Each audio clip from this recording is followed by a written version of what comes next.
दोस्तों, कैसे हैं आप सब लोग। आई होप कि आप घर पे ही होंगे और सेफ होंगे।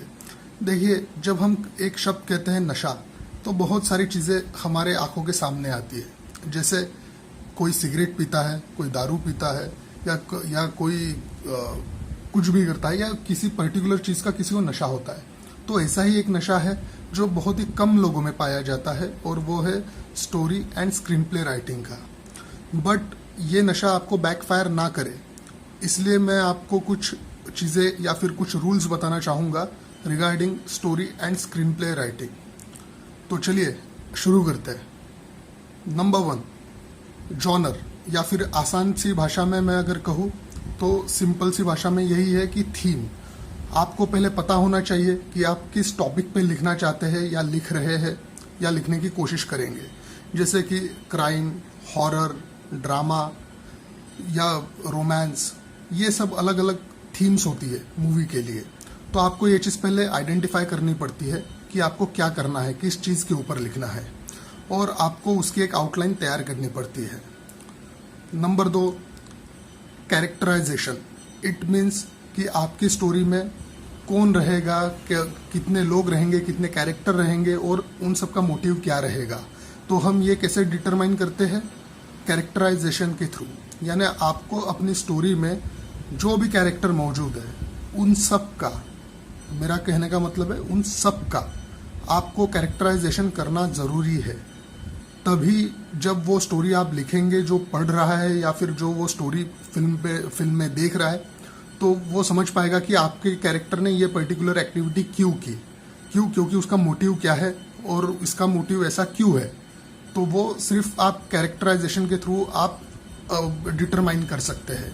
और कैरेक्टराइजेशन इसलिए ज़्यादा ज़रूरी है ताकि हर चीज़ का कोई लॉजिक हो। यानी जो भी मूवी में जो हो रहा है वो कोई ना कोई किसी ना किसी चीज़ से यानी कुछ ताल्लुक़ रखता हो। तो ये चीज़ होती है सिर्फ और सिर्फ कैरेक्टराइजेशन के थ्रू। और जो भी कैरेक्टर, अगर आप फॉर एग्जांपल अगर एक XYZ एक हीरो है और उसने इंटरवल के पहले या इंटरवल के बाद उसने किसी का मर्डर कर दिया, तो उसने क्यों किया, उसका मोटिव क्या है। तो अगर किसी ने दिखाया कि भाई उसके भाई का मर्डर हो गया, तो करके उसको जुर्म का रास्ता अपनाना पड़ा, तो आपको ये भी चीज़ दिखानी ज़रूरी है कि उसका उसके भाई के साथ कितना लगाव था, उसका रिलेशन कैसा था।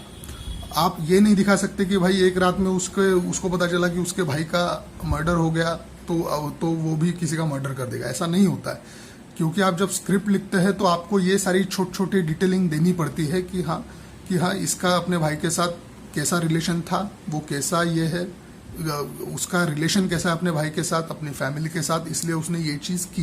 तो उस चीज़ का कोई लॉजिक होता है या कोई लॉजिक बनता है। और तीसरी इंपॉर्टेंट चीज़ की इवेंट्स। देखिए, जब भी आप स्टोरी या स्क्रीन प्ले लिखते हैं तो देखिए आपके पास जनरल एक आउटर लाइन होती है, बट आपके पास इवेंट्स नहीं होते कि जैसे इसके बाद क्या होगा, इस सीन के बाद कौन सा सीन आएगा, फिर बीच में हम एक्टिविटी क्या दें, कौन से इंसिडेंसेस होंगे, हमारा हीरो क्या करेगा थ्रू आउट दैट 1.5 आवर की स्क्रिप्ट में।